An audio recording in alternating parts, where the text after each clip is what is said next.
All right, hello and welcome to Fight Picks with the Pros. My name's Garrett Marchesano, and today we're going to review 4 fights on the upcoming UFC Fight Night featuring Anthony Lionheart Smith versus Ryan Superman Spann in the main event. Today I'm joined by my co-host, as always, Chris Holds It Down. Me? Holdsworth. Oh, me. That's right, let's go. Introducing Fight Picks with the Pros, brought to you by FanDuel. All right, first fight we have up is Joaquin Buckley coming in as a minus 220 favorite against Antonio Arroyo, coming in as a plus 176 dog. So interesting matchup. We got Joaquin 12-4, 9 TKOs, 3 subs.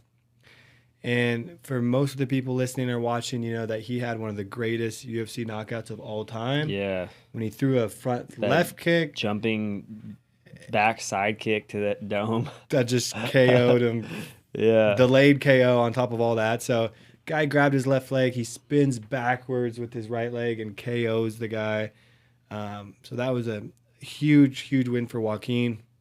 His last fight was out in Abu Dhabi. I was actually lucky enough to be there watching him fight. Unlucky for him, he did get a KO loss for that. And the UFC was really hyped around him. Of course, they ran that promo probably 10,000 times for like a month after when he got that highlight KO. And so, of course, they want to see other good things from him. You can't really show a KO of a guy once he gets KO'd. The hype is gone. So I know Dana was hyped on this guy being a KO type guy and really growing in the division. Unfortunately, it didn't work out in his last fight, so now he's kind of has to build himself back up again. And it's kind of hard when you're coming off the KO over the year. The whole UFC matchmaker Sean Shelby was so high on him, and I see them all talking to him at Abu Dhabi. And let's say, after he lost, no one was talking to him. So talk about Joaquin Buckley and kind of that side of things, Chris. Yeah, that's the messed up part of mixed martial arts and the fight game is that it's the highest highs. When you're doing well, everybody wants to be your friend. Everyone wants to take pictures. And then when you're not doing so well, it's like crickets, You got to actually ask people for stuff, like you're waiting, like people are like handing you like opportunities, like they're like giving you sponsorship, like giving you things to wear. And when you lose, like it's just like, where's everybody at? But to me, that really, shows you like who's really down for you, who's got your back, because those real people, your family members, your teammates, your friends are going to be the ones with you win or lose. Yep. So of course the UFC is not your friend or family, they're business. So like you do real well and you don't do real well, they're like, all right, on to the next one. Let's go to the next one. And I saw that with him too. Like they pumped after that backside kick KO. And then when he got KO'd, like I just asked you, I was like, where's he been? Because they were pumping him so much. He was in our face so much. Like I was kind of wondering, I was like, where did Joaquin Buckley go? Yeah. But I forgot he got KO'd and then probably took some time off and reevaluated things. But we both know he's got, tremendous KO power. He's got 9 TKOs in his career, so he can definitely finish you with hands or kicks. Yeah. So get this stat, Chris. He's 5 inches shorter with a 3-inch reach advantage. And I saw he has long arms for being a shorter guy. He has sometimes that's the way it works out. Yeah. Like for me, it's weird. Like I'm super tall for my weight class. But I feel like most of my range was in my legs. Like I have longer legs than people that are my height. You know what I mean? Yeah, that makes sense. Like, it's weird. Like I have a decent size like upper body, but I think my legs are just like extra long. I can see that. They're like 2 inches too long. I probably should be like 5'8", but my legs just kept growing. I'm just like, shit. How tall are you, Chris? I'm like 6 foot, 5'11" and a half. I tell a lady 6 foot. Yeah, they like to hear that. Give me an extra inch, never hurts. Yeah, I like that. I figured you push it. Okay, so that's Joaquin Buckley. On the other side, we got Antonio Arroyo. And he's 9-4, 4 TKOs, 4 subs, so he's kind of rolling with that kill or be killed mentality. He's lost his last 2 in the UFC. Matter of fact, he is 0-2 in the UFC. So to me, I've seen this before with matchmaking with Sean Shelby. It is what it is. They for the most part they go, the best fights the best is the mentality of the UFC. But what they don't tell you is sometimes on the bottom end of the card or prelims, they do have some guys who they build up. Okay, you see it with Sean O'Malley. You see it with these other guys that they want to give them fights that they're more likely to win. I think this is what's going on with Joaquin Buckley. Antonio coming in with 2 straight losses, 9-4. Joaquin is a heavy favorite for a reason. This is a good matchup for him. I think this is going to be an easy win for Joaquin. I think he's going to take out a unanimous decision or get a vicious KO finish. Chris, what are you thinking about this matchup in your official pick? I think Antonio's going to try to take Joaquin down. Like, if I was Antonio, I would try to get the takedown, use my grappling, and take away Joaquin's power. Like, the dude can strike, and he hits hard. Yeah. And anytime that's the scenario, I'm trying to take that out of his strength, out of his game. So, Antonio needs to try to work some of his grappling and, take this fight to the mat. But, Buckley's got 100% takedown defense. Yeah. If I'm reading that correctly, that's pretty crazy. So, good luck to Antonio trying to take, Joaquin down with that good of a takedown defense. And another thing Buckley has is his athleticism. Dude. I think that's another reason why he's so hard to take down. Ripped. He's like a cat, man. He bounces and he just right back up. Like, And shorter with those long arms, arms, and Joaquin is freaking ripped out of his mind. Yeah. So I think Joaquin probably learned from this last loss, took some time off. He got better with taking that time off. He's gonna come in here with something to prove, and I think he's gonna get the second round TKO. I like it. I'll go officially TKO too. So we'll both go Joaquin Buckley by TKO. All right, let's move on to the next one. We've got Ion, the Hulk, Cutelaba. Tried my best. Minus 150 favorite. Coming against the underdog, Devin Brown Bear Clark. That's a great name. Plus 122 dog. That flat top. Look at that thing. Oh, the highs. So let's start with Ion. We know this is the guy who comes in, fully paints his entire body in green. And when I say fully, he gets behind his ears, in his hair. I love it. His whole body, his armpits, everything. So he fully... what do you think he uses? I don't know. I was thinking about that because, like, it's not... Some sort of body paint? Some sort of body paint that's easily washed off because he is, like... It's got to be body heavy, paint, yeah. Heavily covered. He's 15-6, 12 TKOs, 2 subs. His last fight in May was a draw. He's fun to watch. He brings the antics. He brings the energy. He's 4-5-1 in the UFC with that recent draw. He's a sambo judo kickboxer type guy. So do you know if he's from Russia or? Where's the MMA factory at? Yeah. Okay. He could be from Russia. Every time I see sambo, I think. Russian, yeah, right? No, for sure. He looks kind of Russian to me. So, MMA factory.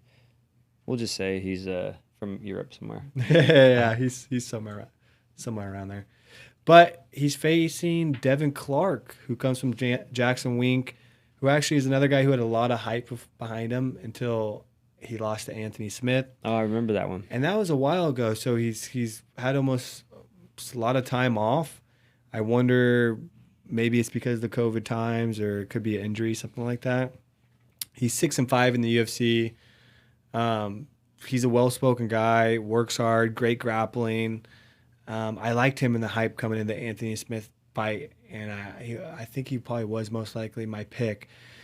So this is a good matchmaking fight. I like it. I like Devin Clark as a bigger guy for the division. So I'm leaning towards Devin on this one. I'll think about what my official method of victory will be. Chris, what are your thoughts on this fight? Yeah, I like the Hulk dude. He comes in and he fights every time. Yeah. He comes out and he swings for the fences every time. And I'm a Hulk guy. I like Hulk smash. So when I saw that, I was like, I'm automatically rooting for the green guy. But Devin Clark, is no slouch. He's 11 fights in the UFC. He's got the experience. It looks like he's very involved and vocal for, advocating people with Down syndrome. Do you know if he's got family or kids? I'm not sure. It could be. Jeff, can you scroll down a little bit? Anyways, that's super cool that, he advocates that. Training with John Jackson's, I wonder, because everybody that trains with Jackson's has a different kind of deal. You know what I mean? Like, I know they have different coaches and trainers there, and not everyone trains with Greg. Not everyone trains with Winklejohn. Yeah. Because I'm sure those guys have a busy schedule, right? And they train with like a lot of the guys. So I wonder if he has like those guys in his corner or if not. But either way, Jackson's is a great team. They've been around for so long, so I'm sure they got him, polished up pretty good. I think Hulk is gonna get in here and bring it to Devin. I don't see what his last fight. Devin's last fight was versus Anthony Smith in November. I remember that one.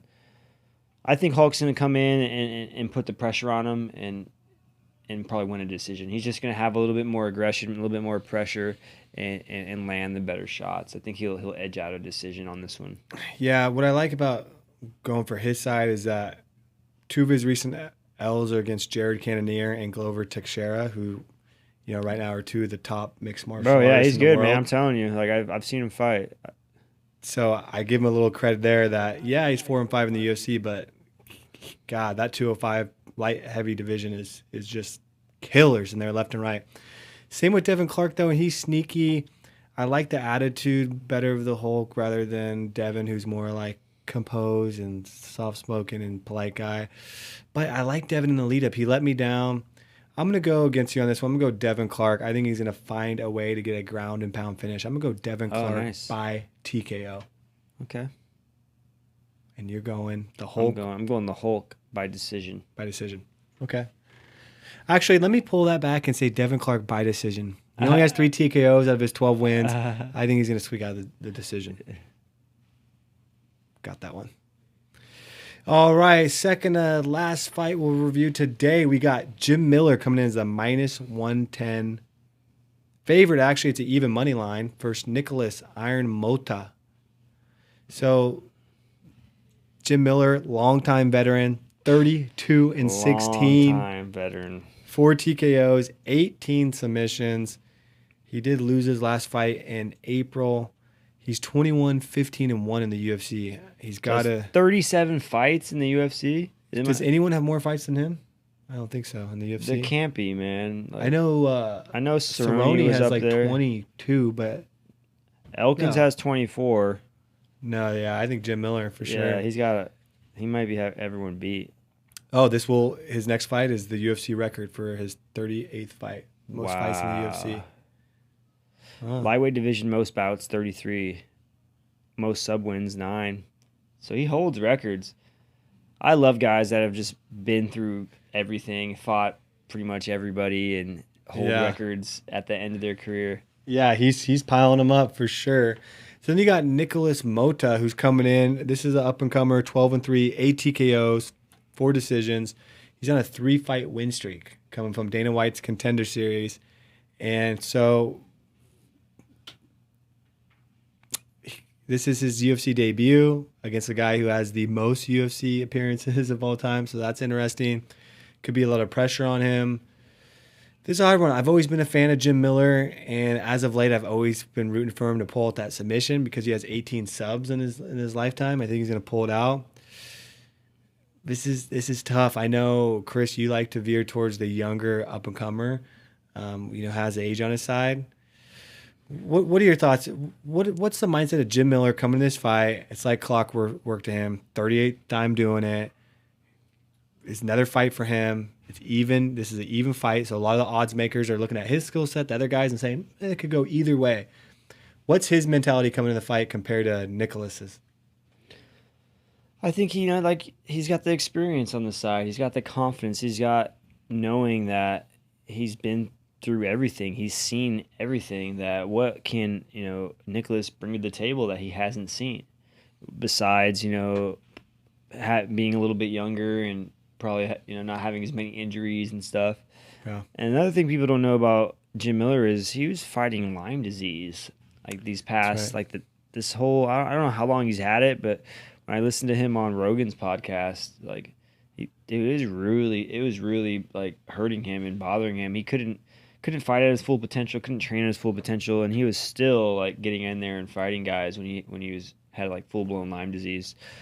Crazy. And you get that from like ticks. You get that from like ticks biting okay. you. So you have no control over getting Lyme disease, and you can just get it. Well, That's nutty. yeah. And he's been around for so long. He's seen everything. He's got submissions. He's got KO and TKO wins. I don't see Nikolas doing anything to Jim that he hasn't seen. I think Jim is going to, make it his fight. I think he'll take Nikolas down and, end up submitting him. Okay. And on the other side with Nikolas, we got his 12 wins. He has 8 TKOs, 4 decisions. So this guy does not like to go to decision. He's got that kill or be killed mentality, obviously. I like Jim. I've been pulling for him in quite a few fights. I've wagered on him, and he's let me down once or twice. So this time I'm going Nikolas. I think he's going to find a way to get the win. And I'm going to say he's going to have that adrenaline running on his UFC debut. He's a kill or be killed guy. He's got a good win streak going. I think he's going to get the TKO win against Jim Miller. All right, I got Jim Miller by submission. You got TKO by Nikolas. Let's go. There you go. It's time for the main fight pick of the evening. All right. Let's get it on. The main event, we got Anthony Lionheart Smith versus Ryan Superman Spann. Anthony Smith is coming in as the minus 188 favorite. Spann's coming in as a plus 152 dog, according to FanDuel. So, interesting bout. We know the longtime veteran Anthony Smith, 35-16, 19 TKOs, 13 subs. I like his demeanor. I like the way he talks. Humble guy. He looks like a guy you don't want to bump into in a club or anything. But when you talk to him, he's actually soft-spoken, polite, nice guy. So it's pretty fascinating.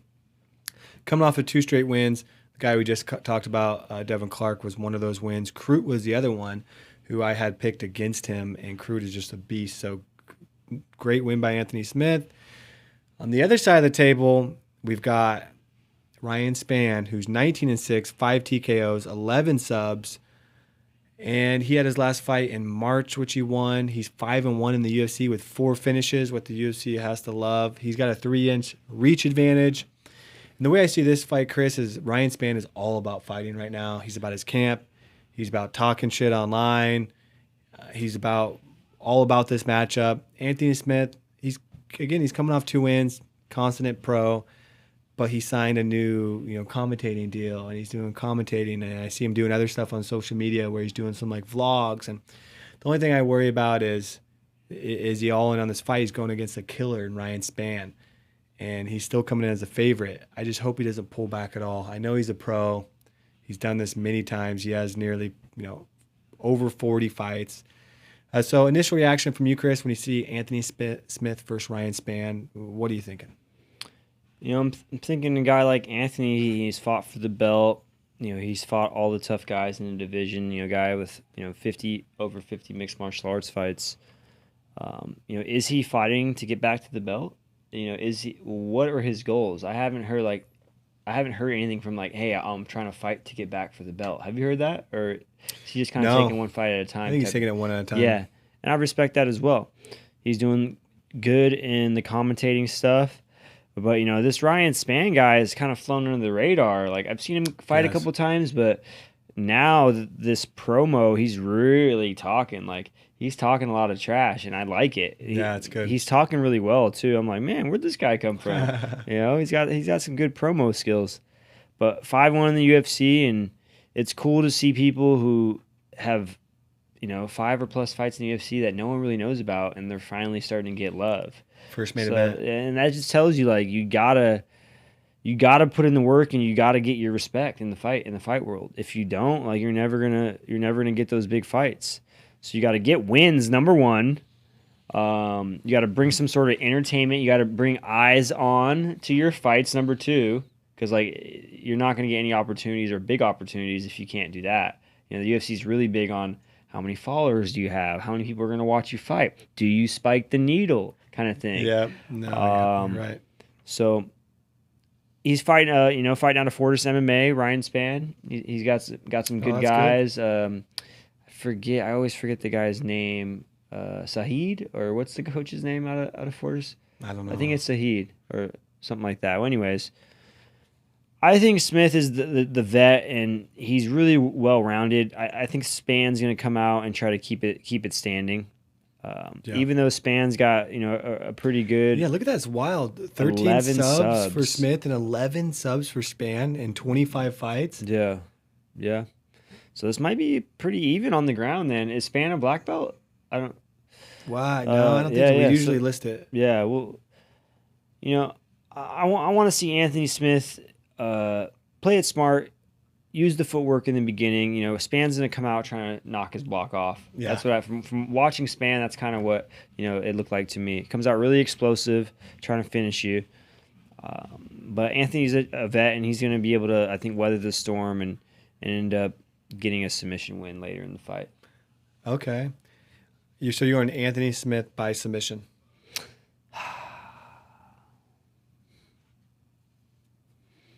Yeah. I'm going Ryan Spann by submission.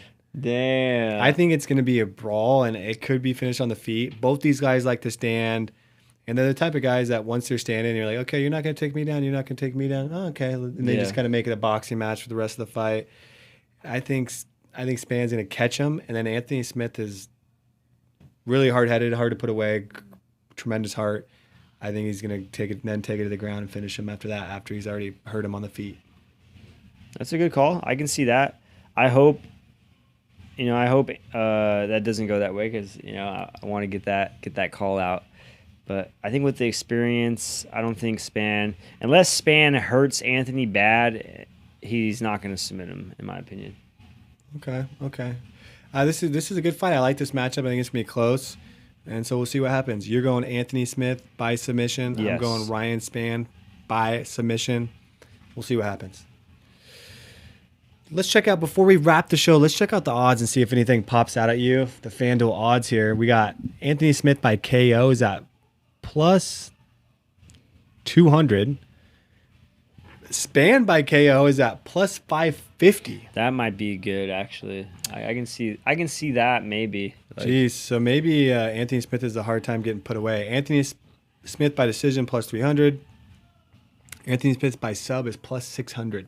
Damn. So he must have not had a sub in a while. That's why they're putting that. And Ryan Spann by sub is plus 500. So, man, this is an interesting one. Spann by poise is plus 600. So the odds makers think that the most likely outcome is Anthony Smith to get a KO win. That is pretty wild because Spann is a hard guy to put away. Yeah. So that is interesting. I like Spann by KO at that plus 550. That might be my lock. Okay. We'll see what happens. Yeah, and my lock's going to be, we'll see. All right, we'll skip the parlay for this week. I think that'll be a wrap on the show. Thanks for watching, everybody. This is Fight Picks with the Pros, brought to you by FanDuel.